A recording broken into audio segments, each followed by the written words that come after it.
ఒంటరి మహిళలకు ఇలాంటి కేటగిరీలందరికీ పెన్షన్లు ఇళ్ల దగ్గరే వాలంటీర్లు ఇస్తున్న వ్యవస్థ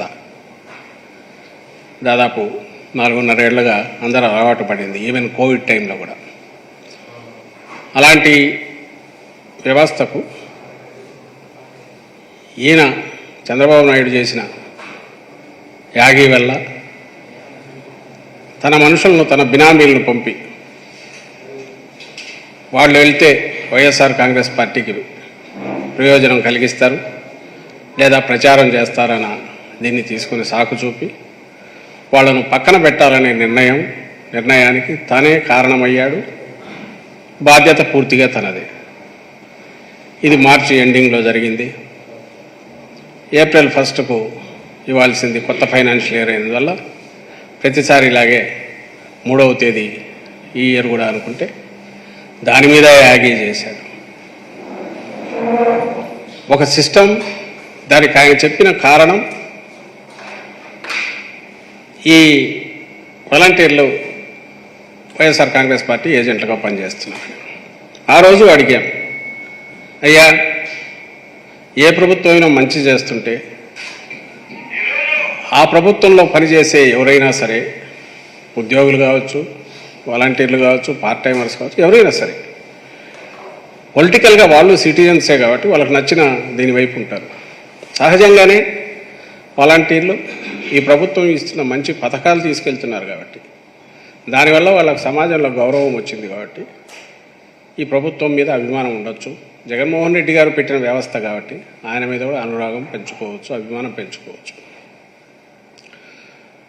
ఈ 1-2-3 రోజుల్లోనే ఈ ఎన్నికల నెలలో వాళ్ళు వెళ్ళి ఇళ్ళకెళ్ళి ఇచ్చినంత మాత్రాన దాని ప్రభావం పడిపోదు.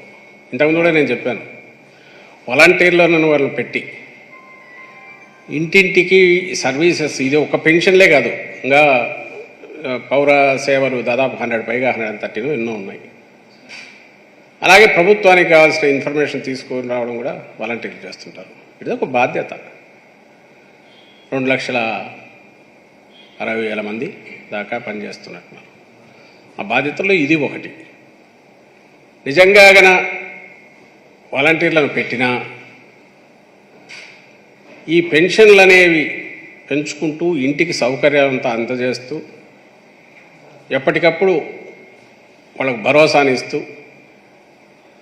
నిలబడే పథకాలు లేకపోతే వాలంటీర్లకు ఆదరణ ఎందుకుంటుంది?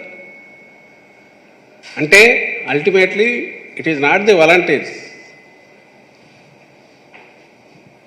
It is the benefit. ఏదైతే వాళ్ళకు అందుతోందో దాంతో వాళ్ళు తృప్తి పడినప్పుడు ఆ ఆనందం, ఆ తృప్తి, ఆ సంతోషం ఎవరైతే ఇవి అందిస్తున్నారో వాళ్ళకు బ్లెస్సింగ్స్ రూపంలో ఇస్తారు. వాళ్ళు ఎవరైనా సరే రిసీవ్ చేసుకున్నారు. అది వాలంటీర్లు పరిసే వాళ్ళని పెట్టినందువల్లే వస్తున్నది కాదు. వాటికి క్యారియర్ లాగా వాటిని తీసుకెళ్లే వాళ్ళు వాలంటీర్లు కాబట్టి వాళ్ళ మీద అభిమానం వస్తుంది. నువ్వు 1 నెల ఆపినంత మాత్రాన అది ఆగుతుందే అభిమానం? జగన్మోహన్ రెడ్డి గారి మీద ఉండే అభిమానం ఇప్పుడు ఈరోజు పెన్షన్లు తీసుకుంటున్న వాళ్ళకి కానీ మిగిలిన వాళ్ళకి కానీ తగ్గుతుందా? ఆ మాత్రం నీకు ఆలోచన రాలా? పైగా నువ్వు చెప్తే నేను ఎక్కడ వెంటబడి కొడతారో అనే భయంతో నీ బినామీలతో దీనికోసమే ఒకటి సంస్థను పెట్టించి దాంతో సుప్రీంకోర్టుకు వెళ్ళి ఆ తర్వాత బయట నానాయాగి చేసి ఎలక్షన్ కమిషన్ వచ్చాక దాని మీద ప్రెజర్ పెట్టి ఆఖరకు సాధించుకున్నావు. ఏం సాధించినావు? వాలంటీర్లు లేకుండా పెన్షన్లు అనేవి ఎట్లా కోసం ఎలక్షన్ కమిషన్ ఆల్టర్నేటివ్ అరేంజ్మెంట్స్ చేయండి అని. ఆల్టర్నేటివ్ అరేంజ్మెంట్స్లో భాగంగా ప్రభుత్వ యంత్రాంగం వీలైనంత త్వరగా అందివ్వడానికి వీలుగా సెక్రటేరియట్స్కి రాగలిగిన వాళ్ళను, ఎందుకంటే 2,000 మందికి ఒక సెక్రటేరియట్ ఉంటుంది కాబట్టి అక్కడికి రాగలిగిన వాళ్ళని అక్కడికి వచ్చి, రాలేని వాళ్ళు ఎవరైనా ఉంటే ఇంటికి వెళ్ళి ఇస్తాము. నార్మల్ డేస్లో ఒక రోజులో 80-90% అయ్యేది 2-3 రోజులు పట్టవచ్చు అని అన్నారు. అయితే అప్పటికే ఆ వ్యతిరేకత అంతా తన మీద వస్తుంది అనే భయంతో చంద్రబాబు నాయుడు లేదు ఇదంతా కాదు, 1,20,000 మంది సెక్రటేరియట్ ఎంప్లాయీస్ ఉన్నారు, విలేజ్ సెక్రటేరియట్, వార్డ్ సెక్రటేరియట్ వాళ్ళు, వీళ్ళతో వెళ్ళి ఇప్పించవచ్చు కానీ కొత్త యాగి మొదలుపెట్టాడు. కనీసం 1,20,000 మంది పైగా ఉద్యోగులు ఉన్నారనేది యాక్సెప్ట్ చేశాడు. అదే జగన్మోహన్ రెడ్డి గారు పెట్టిన ఉద్యోగులను కూడా యాక్సెప్ట్ చేశాడు అనుకున్నాం. వాళ్ళు ఉన్నారు కాబట్టి వీళ్ళు వెళ్ళి ఎందుకు ఇవ్వచ్చు కదా వీళ్ళకెళ్ళి అని లెక్కలేసి అసలు ఎవరు ఈయనేమన్నా ప్రభుత్వంలో ఉన్నాడా? నువ్వు ఓ పక్క ఉన్న సిస్టమ్ను నువ్వే దెబ్బతీస్తావు, మళ్ళీ ఆ సిస్టమ్కి బదులు ఈ గవర్నమెంట్ ఏం చేయాలని కూడా నువ్వే చెప్తావు. అది చేయలేదు పోతే అది నేను ఒప్పుకోనంటావు. అసలు తనకు ఏం అధికారం ఏమి ఇది ఉందని చెప్పి రోజు పోవడము, పంపించడము, ఆ ఎలక్షన్ కమిషన్ మీద ప్రెషర్ పెట్టడము, కాకపోతే ఒకవేళ దాని మీద బ్లాక్మెయిల్ ఎంతవరకు పోతుందంటే ఆ ఉన్మాదం తనకున్న మీడియాలో అడ్డంగా బ్లాక్మెయిల్ చేస్తూ రాయించడం అధికారుల మీద. ఈయన ఇప్పుడే కాదు, అధికారంలో ఉన్నప్పుడు అంతే. నేను గతంలో చూపించాను, సీఎంగా ఉన్నప్పుడు, అప్పుడు లాస్ట్ టైం 19కి ముందు అప్పుడు సీఈఓ మీద దాడికే పోయినంతగా పోయాడు, హోంకరించాడు, దబాయించాడు. ఇప్పుడు అదే చేస్తున్నాడు అపోజిషన్లో ఉంటే. మామూలుగా సాఫీగా జరుగుతున్న సిస్టమ్ని ఎవరు బ్రేక్ చేయమన్నారు? బ్రేక్ చేసిన వాడివి దానికి ప్రత్యామ్నాయంగా ఏర్పాట్లు చేస్తున్నారు. మామూలు డ్యూటీ వర్కింగ్ అవర్స్కి మించి మార్నింగ్ 7 నుంచి ఈవినింగ్ 7 వరకు కూర్చొని సెక్రటేరియట్స్లో అందరూ అటెండ్ అయ్యారు.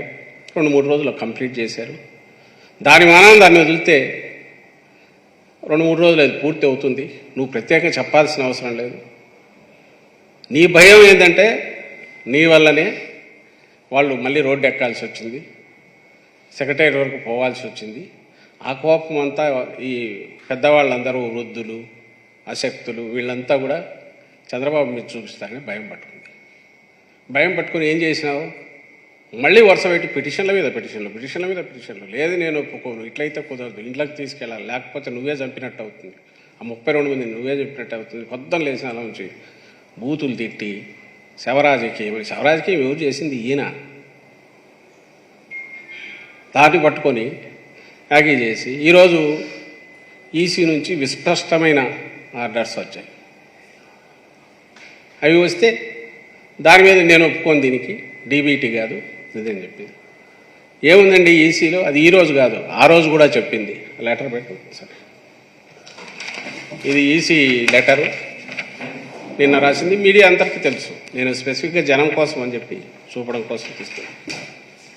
దీంట్లో క్లియర్గా మీరు హైలైట్ చేసి చూస్తే ఇది ఎప్పుడు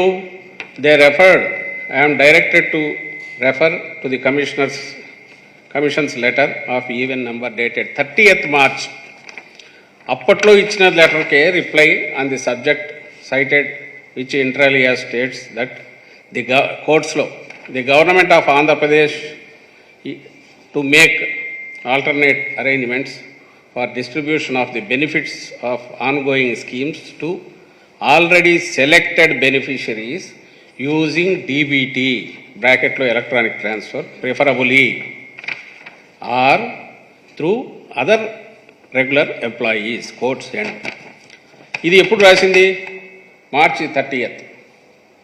దాన్ని మళ్ళీ వీళ్ళు వెంటపడి ఇళ్ల దగ్గర ఇవ్వమంటే ఇప్పుడు ఈ లెటర్ 26th April దీంట్లో దాన్ని మెన్షన్ చేస్తూ కిందే మళ్ళీ డైరెక్ట్ చేశారు. It is requested to follow the direction issued by the commission in letter and spirit so that beneficiaries may avail intended benefits without any hardship. So March 30th ఆ రోజు రాసిన లెటర్లోనే DBT preferably DBT అన్నారు EC. ఈసారి రాసిన letter దాంట్లో దాన్ని letter and spirit implement చేయమని request చేశారు. దీని అర్థం ఏంది? డీబీటీ అనేది ఆ రోజు రాసినప్పటికీ వీలైనంత త్వరగా ముగించాలనే ఉద్దేశంతో సెక్రటేరియట్స్ దగ్గర తీసుకుని ఆ తర్వాత ఇళ్ల దగ్గర రిమైనింగ్ ఇవ్వడం అనేది ఆ రోజు చేశారు. మళ్ళీ చంద్రబాబు నాయుడు గ్యాంగ్ మొత్తం వరుస పెట్టి గవర్నర్ను కలిసి పైకి లెటర్లు రాసి ఇంకా ఢిల్లీలోనే కూర్చున్నారు ఈయన ఏజెంట్లు. పొద్దున్న లేచిన వచ్చి ఎలక్షన్ కమిషన్ ఆఫీస్ మీద పోయి పడి అక్కడి నుంచి ప్రెజర్ తెచ్చి ఇక్కడ సిఎస్ గారి మీద ప్రెజర్ పెట్టి సీఈఓను అయితే ఎవరి చేతుల్లో చెప్పు చేతుల్లో ఉన్నాడని వర్తపెట్టే స్టోరీస్ రాయించి మొన్న కూడా ఈ మధ్య సిఎస్ చేతిలో సీఈఓ ఉన్నాడా, సీఈఓ చేతిలో సిఎస్ ఉన్నాడా అంటూ ఈనాడులో బ్యానర్ స్టోరీస్. వాళ్ళను బ్లాక్మెయిల్ చేసి ప్రెజరైజ్ చేసి మళ్ళీ ఓ లెటర్ తెప్పించారు. వాళ్ళు ఏం చేశారు, దాన్నే రిపీట్ చేసి ఆ పాత లెటర్లో ఉన్న దాన్ని మళ్ళీ కోర్ట్స్లో పెట్టి దాని ప్రకారం మీరు అటు ఇటు కాదు లెటర్ అండ్ స్పిరిట్ ఇవ్వండి అన్నారు. అందుకు ఈరోజు ప్రభుత్వ అధికార యంత్రాంగం ఏం ఏర్పాటు చేసింది, డీబీటీ ద్వారా ఎంతమందికి అయితే ఉందో దాన్ని పోయిస్తుంది. మిగిలిన వాళ్ళు ఎవరైతే అది లేని వాళ్లకు ఇళ్ల వద్ద అరేంజ్ చేసి ఇళ్ల వద్ద ఇచ్చే ఏర్పాటు చేస్తుంది. తప్పు ఎవరిది ఇందులో?